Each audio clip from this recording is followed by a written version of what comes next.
Aside from keeping the rain out and producing some usable space, our architecture is nothing but a special effects machine that delights and disturbs the senses. Our work is across media. The work comes in all shapes and sizes. It's small and large. This is a ashtray water glass, from urban planning and master planning to theater and all sorts of stuff. The thing that all the work has in common is that it challenges the assumptions about conventions of space. And these are everyday conventions that are so obvious that we're blinded by their familiarity. And I've assembled a sampling of work that all share a kind of productive nihilism that's used in the service of creating a particular special effect. And that is something like nothing, or something next to nothing. It's done through a form of subtraction or obstruction or interference in the world that we naturally sleepwalk through. This is an image that won us a competition for an exhibition pavilion for the Swiss Expo 2002 on Lake Neuchâtel near Geneva. And we wanted to use the water not only as a context, but as a primary building material. We wanted to make an architecture of atmosphere. So no walls, no roof, no purpose, just a massive atomized water, a big cloud. And this proposal was a reaction to the oversaturation of immersion technologies in recent national and world expositions, which feeds or has been feeding our insatiable appetite for visual stimulation with an ever greater digital virtuosity. High definition, in our opinion, has become the new orthodoxy. And we asked the question, can we use technology, high technology, to make an expo pavilion that's decidedly low definition, that also challenges the conventions of space and skin and rethinks our dependence on vision. So this is how we sought to do it. Water is pumped from the lake, and it's filtered and shot as a fine mist through an array of high-pressure fog nozzles, 35,000 of them. And a weather station is on the structure. It reads the shifting conditions of temperature, humidity, wind direction, wind speed, dew point, and it processes this data in a central computer that calibrates the degree of water pressure and distribution of water throughout. And it's a responsive system that's trained on actual weather. So this is just in construction, and there's a tensegrity structure. It's about 300 feet wide, the size of a football field, and it sits on just 4 very delicate columns. These are the fog nozzles, the interface, and basically the system is kind of reading the real weather and producing kind of semi-artificial and real weather. So we're very interested in creating weather. I don't know why. Now, here we go. One side, the outside, and then from the inside of the space, you could see what the quality of the space was. Unlike entering any normal space, entering blur is like stepping into a habitable medium. It's formless, featureless, depthless, scaleless, massless, surfaceless, and dimensionless. All references are erased, leaving only an optical whiteout and white noise of the pulsing nozzles. So this is an exhibition pavilion where there is absolutely nothing to see and nothing to do. And we pride ourselves. It's a spectacular anti-spectacle in which all the conventions of spectacle are turned on their head. So the audience is dispersed, focused attention and dramatic buildup and climax are all replaced by a kind of attenuated attention that's sustained by a sense of apprehension caused by the fog. And this is very much like the Victorian novel used fog in this way. So here the world is put out of focus while our visual dependence is put into focus.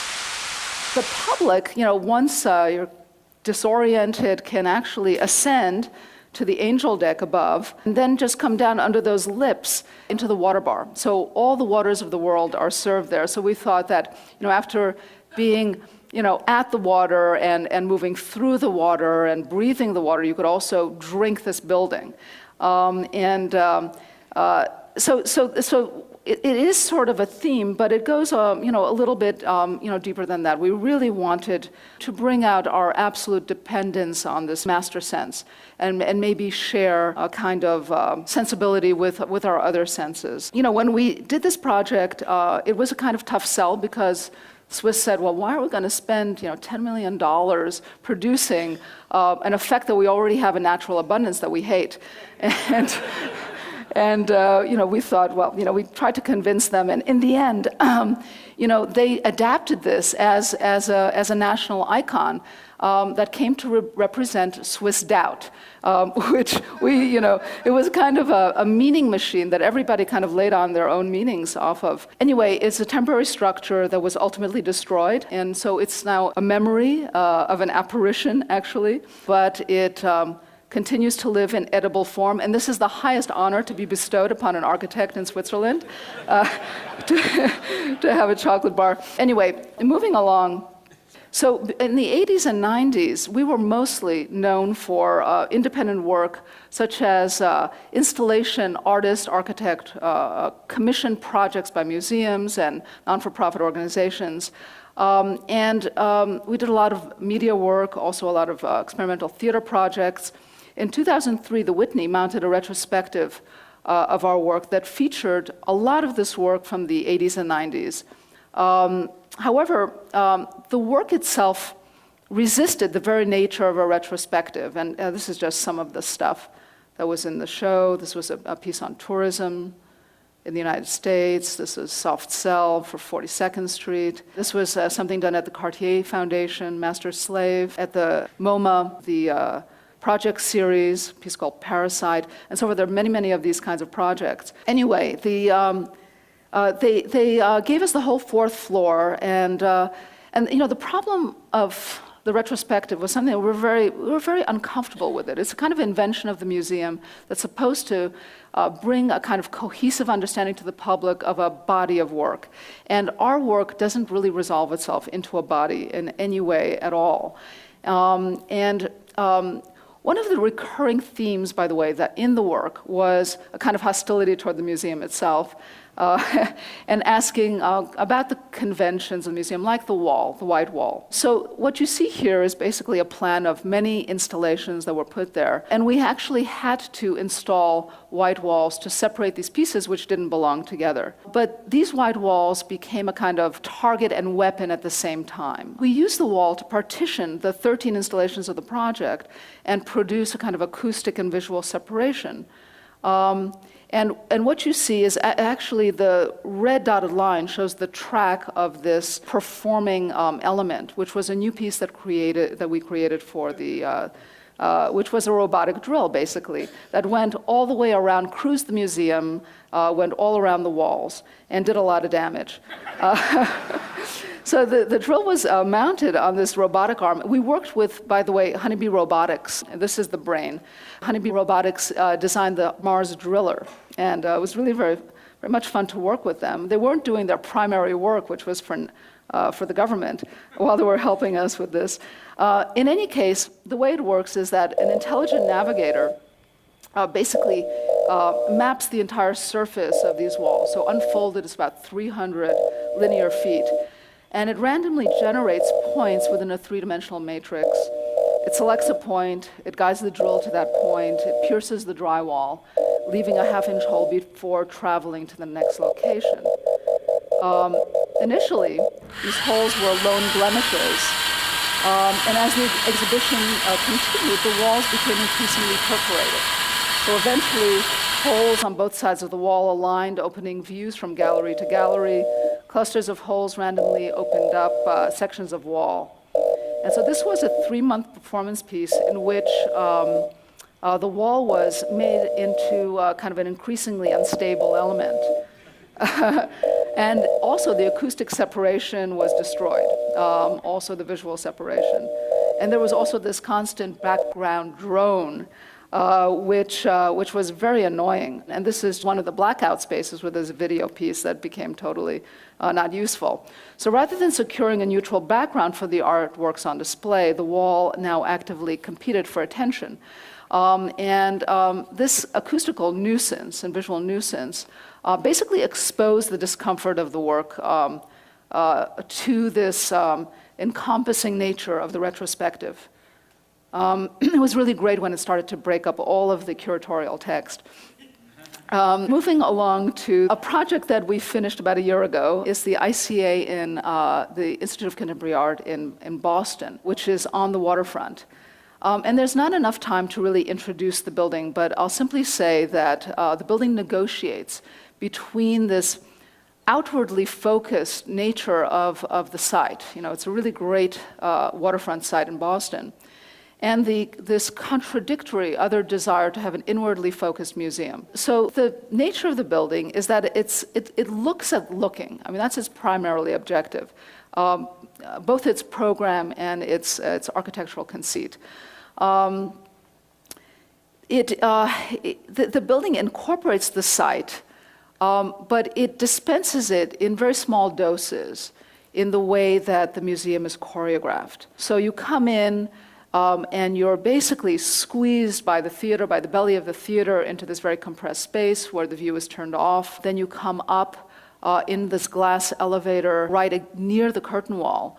This elevator is about the size of a New York City studio apartment. And then this is a view going up. And then you could come into the theater, which can actually deny the view or open it up and become a backdrop. And many musicians choose to use the theater glass walls totally open. The view is denied in the galleries where we just received just natural light, and then exposed again in the North Gallery with a panoramic view. The original intention of this space, which was unfortunately never realized, was to use lenticular glass, which allowed only a kind of perpendicular view out in this very narrow space that connects East and West galleries. The intention was really to not get a climax, but to have the view stalk you, so the view would open up as you walked from one end to the other. This was eliminated because the view was too good, and the mayor said, no, we just want this open.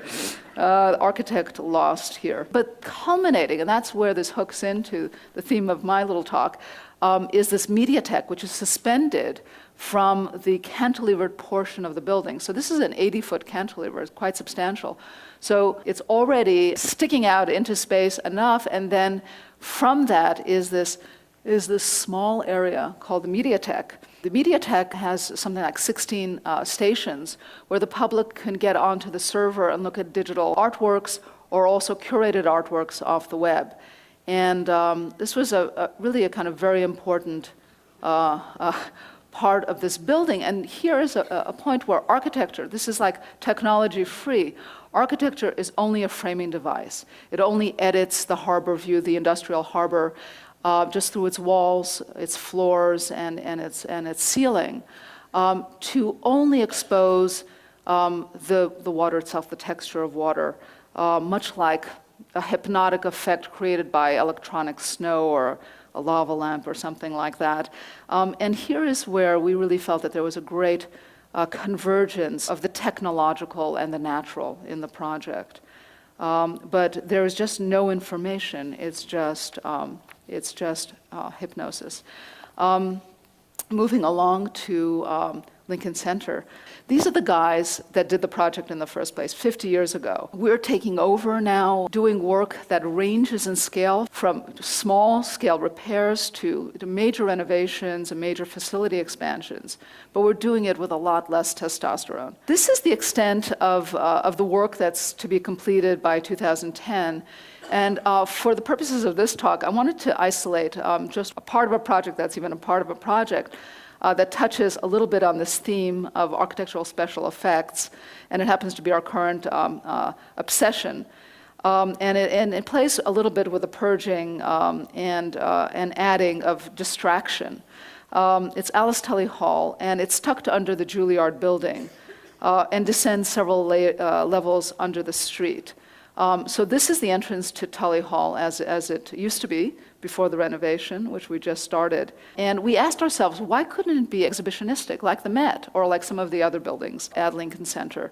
And one of the things that we were asked to do was give it a street identity, expand the lobbies and make it visually accessible. And this building, which is just naturally hermetic, we basically did a striptease, architectural striptease, where we're framing with this kind of canopy the underside of 3 levels of expansion of Juilliard, about 45,000 square feet, cutting it to the angle of Broadway, and then using that canopy to frame Tully Hall. Before and after shot. Wait a minute, it's just in that stage. We have a long way to go. But what I wanted to do was take a couple of seconds that I have left to just talk about the hall itself, which is kind of where we're really doing a massive amount of work. So the hall is a multi-purpose hall. The clients have asked us to produce a great chamber music hall. Now, that's really tough to do with a hall that has 1,100 seats. Chamber, the notion of chamber has to do with salons and small-scale performances. They asked us to bring in intimacy. How do you bring in intimacy into a hall? Intimacy for us means a lot of different things. It means acoustic intimacy and it means visual intimacy. One thing is that the subway is running and rumbling right under the hall. Another thing that could be fixed is the shape of the hall is like a coffin. It basically sends all the sound like a gutter ball effect down the aisles. The walls are made of an absorptive surface, half absorptive, half reflective, which is not very good for concert sound. This is Avery Fisher Hall, but the notion of junk, visual junk, was very, very important to us to get rid of visual noise. Because we can't eliminate a single seat, the architecture is restricted to 18 inches. So it's a very, very thin architecture. First, we do a kind of partial box-in-box separation to take away the distraction of the subway noise. Next, we wrap the entire hall, almost like this Olivetti keyboard, with a wood material that basically covers all the surfaces, wall, ceiling, floor, stage, steps, everything, boxes, but it's acoustically engineered to focus the sound into the house and back to the stage. And here's an acoustic shelf looking up the hall, just the section of the stage. Just everything is lined. It incorporates every single thing that you could possibly imagine is tucked into this high-performance skin. But one more added feature. So now that we've stripped the hall of all visual distraction, everything that prevents this intimacy, which is supposed to connect the house, the audience with the performers, we add one little detail, one piece of architectural excess, a special effect, lighting. We very strongly believe that the theatrics of a concert hall is as much in the space of intermission and the space of arrival as it is when the concert starts. So what we wanted to do was produce this effect, this lighting effect, which made us have to bioengineer the wood walls. What it entails is the use of resin, of this very thick resin with a veneer of the same kind of wood that's used throughout the hall in a kind of seamless continuity that wraps the hall in light, like a belt of light, rather than separating, like a proscenium would separate the audience from performers. It connects audience with the players. And this is a mock-up that is in Salt Lake City that gives you a sense of what this is going to look like in full scale. And this is a guy from Salt Lake City. This is what they look like out there. And for us, I mean, it's really kind of a very strange thing, but the moments in the hall that the buzz kind of dies down when the audience is waiting for the performance to begin, very similar to the parting of curtains or the raising of a chandelier. The walls will just exude this glow, temporarily stealing attention from the stage. And this is Tully in construction now. I have no ending to say except that I'm a couple of minutes over. Thank you very much.